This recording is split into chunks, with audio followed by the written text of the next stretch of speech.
Begitu besarnya rasa bahagia kita akan pengalaman tertentu, membuat kita bisa melakukan sesuatu di luar nalar manusia.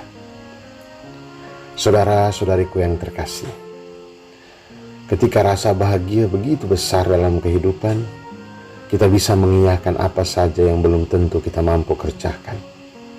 Kebahagiaan menggerakkan kita untuk mampu melakukan sesuatu yang luar biasa tanpa pikir panjang.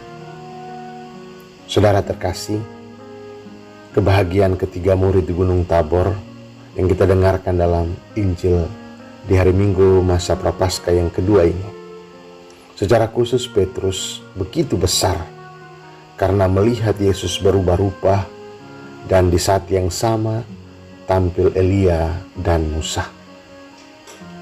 Kebahagiaan itu diungkapkan dengan memohon izin kepada Yesus untuk mendirikan 3 kemah. 1 untuk Tuhan, 1 untuk Musa, dan 1 untuk Elia.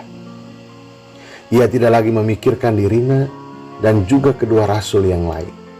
Intinya, ia mau menunjukkan rasa bahagianya dalam wujud konkret. Antusias Petrus ini mendapat pencerahan lewat suara dari dalam awan. Inilah anak yang kukasihi, dengarkanlah dia. Saudara-saudariku yang terkasih, kata-kata ini memurnikan Petrus dan kita semua bahwa kebahagiaan sebesar apapun harus disertai dengan ketaatan pada sabda Tuhan. Yang pertama, kata-kata dari dalam awan membuat Petrus diam, berhenti sejenak, dan mau taat. Tindakan yang mendatangkan kebahagiaan itu bukan datang dari keinginan manusiawi kita, tetapi datang dari Allah. Kita perlu untuk mendengarkan Dia yang terwujud dalam sabda-sabdanya di dalam kitab suci, bukan kata dan keinginan pribadi kemanusiaan kita. Yang kedua, tindakan ketaatan yang begitu besar tampak nyata di dalam hidup Abraham, bapa leluhur kita.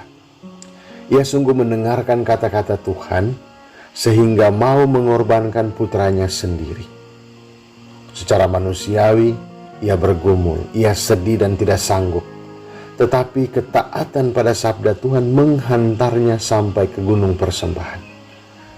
Allah menerima ketaatannya itu dengan memberi anak domba sebagai ganti bahan persembahan.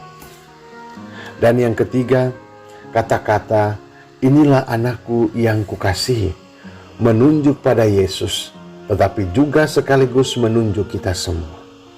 Kita adalah anak-anak yang dikasihi oleh Allah, sehingga ia berani mempersembahkan putranya sendiri sebagai ganti anak domba untuk menebus dosa-dosa kita, dosa umat manusia, sebagaimana digambarkan dalam bacaan kedua. Cinta kasihnya ini harus menumbuhkan iman kepercayaan kita, menguatkan harapan, dan berani untuk memberi kesaksian kepada semua orang.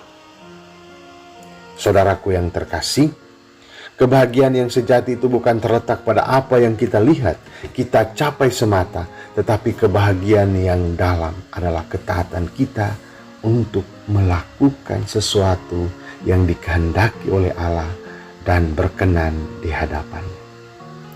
Dalam kenyataan kehidupan, kita lebih bahagia saat kita makan kenyang dan tersenyum puas, atau kita memberi makan kepada sesama kita dan ia tersenyum pada kita.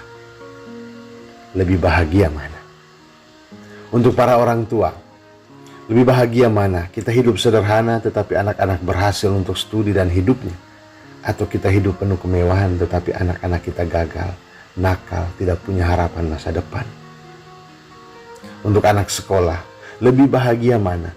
Bangun tenda kenyamanan dengan asik ikut kemauan sendiri, main game, tidur-tiduran, makan sesukanya, jalan-jalan kemana saja, tidak belajar, lalu kemudian pusing dan sakit kepala saat menghadapi ujian sekolah.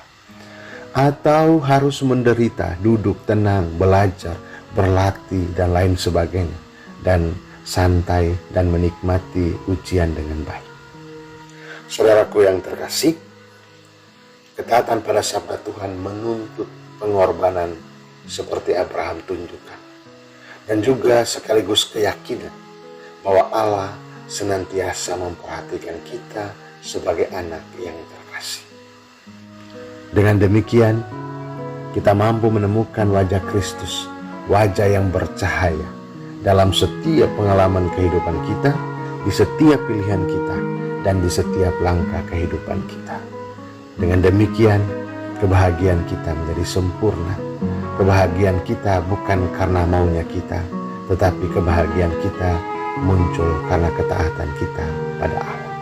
Dengan demikian, Ia akan mengubah rupa kita menjadi rupa anak-anak Allah, rupa anak-anak yang berkenan di hadapan.